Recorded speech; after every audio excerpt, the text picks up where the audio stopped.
Okay, guys, so now I wanted to talk to you about another style of cardio. So remember, your HIIT cardio, you're going to do once or twice a week, probably twice. And then your steady state cardio, you're going to try to get maybe twice a week on that too. And so that's going to be anywhere from 15 minutes to 45 minutes. I really wouldn't go much above that. Once you start working up to 45 minutes of an activity, I would just slowly see if you can increase the quality of that time so that you're getting just a little bit more distance in it. But you want to be, for that, you're going to keep your heart rate lower, below 80%. And that's what we call, the lower the intensity, the more fat you're actually using for fuel. Anytime you're popping in your walks, doing stuff like that, you're using mostly fatty acids for fuel. So it's when you do explosive that you get into the glucose burning. But bottom line is, as I measure your tool again, if I'm on here, if you've got something that has a heart rate monitor on it, or it may have different programs, there might even be a fat burning program. And then the great thing about that is that, like, if you're using an elliptical or a recumbent bike or a treadmill, it'll just adjust the intensity to make sure your heart rate doesn't get too high. And so that's going to help us burn calories. It's going to help condition our cardiovascular system in a different healthy way than just the HIIT style. And it's also it helps us recover with the high intensity workouts. So that's why it's really important. Don't be tempted to bump your heart rate over 80% on those. Just take your time with it. If it gets over, just lower the intensity for as long as it takes to come back down into the low 70s or something.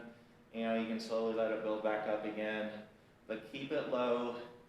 It's quality time for your body to recover. It's almost like an active recovery tool, and it's also a good fat burning tool.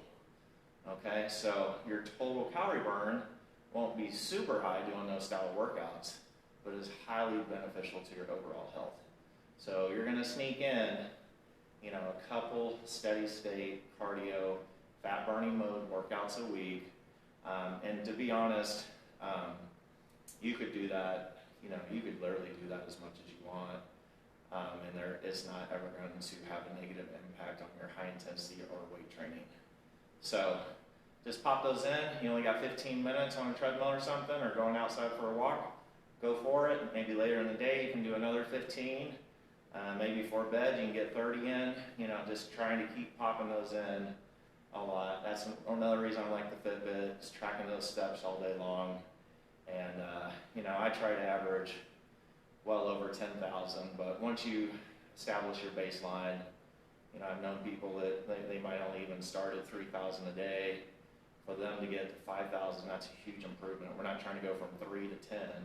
We're just trying to slowly increase it over time. So we're just trying to challenge the body, small increases over time. We're not trying to do it all at once. If you try to do things all at once, if you try to do things with too much intensity all the time, you're going to mess up the hormonal status in your body. So too much exercise is bad for you, and you'll raise cortisol, your stress hormone, which pushes all of the fat burning, testosterone, muscle building hormones down, and it also ages us faster as well. So we need a nice balance between low intensity and high intensity, and if anything, we're probably, the extra work we do is all going to be low intensity stuff. All right, guys, make sure you get at least 2 in a week and do as much as you want.